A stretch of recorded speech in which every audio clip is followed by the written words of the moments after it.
I had dinner with a serial killer. Jess shared this true story with me. Before I tell you my story, I want to let you know that I've changed the names and locations of the people involved and the killer's name given to him by the press to protect the innocent. I moved to the city when I was 19, ready to start my first year at university. It was my first time living away from home, and though I loved the excitement of a new city, I was initially lonely. That changed when I met Lily. She was in my chemistry class, and we clicked when we paired up for a group project. She was the kind of girl everyone wanted to be around, loud, funny, and always up for an adventure. We became inseparable. Since I stayed in the dorms and she still lived at home, I spent much of my spare time at her house. Her mum, Mariam, was warm and welcoming, always baking something and fussing over us like we were kids. But her dad, Richard, I didn't like him from the first moment we met. It wasn't anything obvious at first. He was quiet and reserved, maybe a little too quiet. I tried to push away the discomfort, telling myself I was overreacting, but something about how he watched me made my skin crawl, like he was studying me. One evening, Lily and I were studying in her room when Richard knocked on the door. "Jess, are you staying for dinner?" he asked, his voice smooth, too polite. Before I could answer, Lily piped up, "Of course she is, Dad."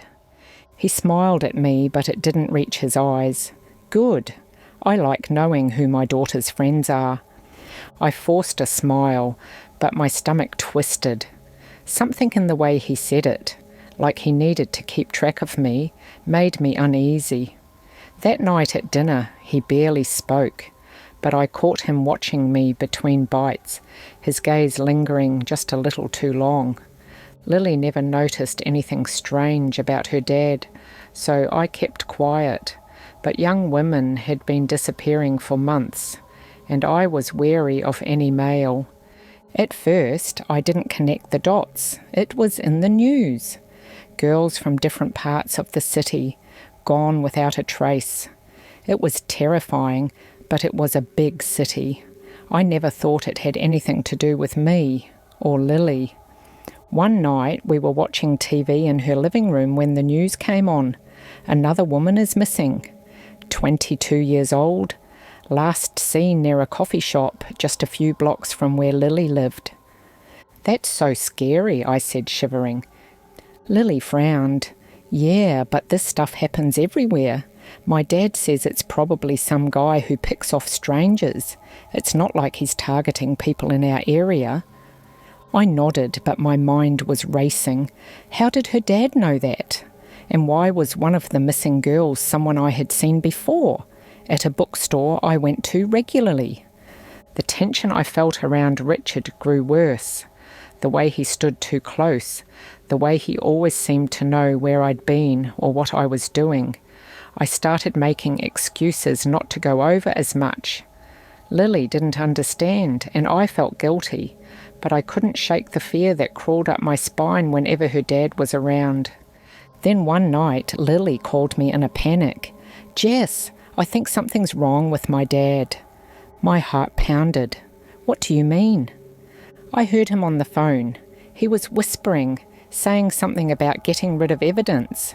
And Jess, he came home late last night with his jacket all muddy. I don't know. I'm freaking out. I swallowed hard. "Lily, listen to me. You need to be careful." She let out a nervous laugh. "You don't think he's involved in those disappearances, do you?" I hesitated. "I don't know, but we should find out."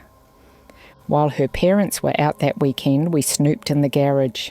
My hands trembled as we rifled through boxes, our breath misting in the cold air.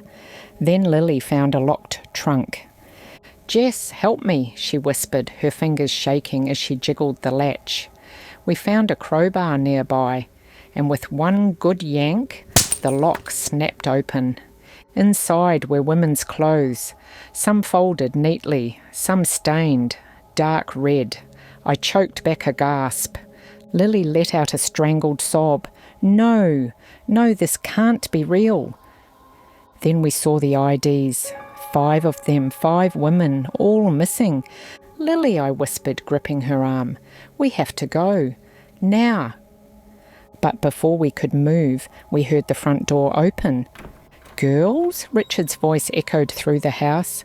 We scrambled to put everything back, shoving the trunk closed just as his footsteps reached the garage door.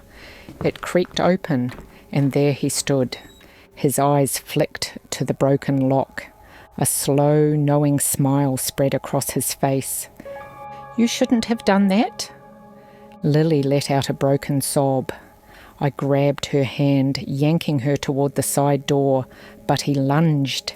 His fingers snatched at my wrist, cold and firm. I screamed, kicking at him, struggling against his grip. Lily grabbed a wrench from a nearby shelf and swung.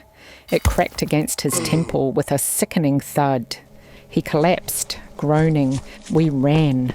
We sprinted out of the garage and through the backyard until our lungs burned.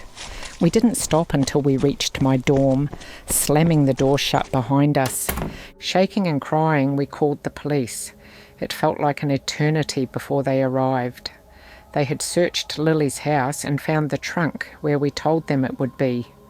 Richard was arrested that night. Lily's world was shattered. She and her mother had known nothing.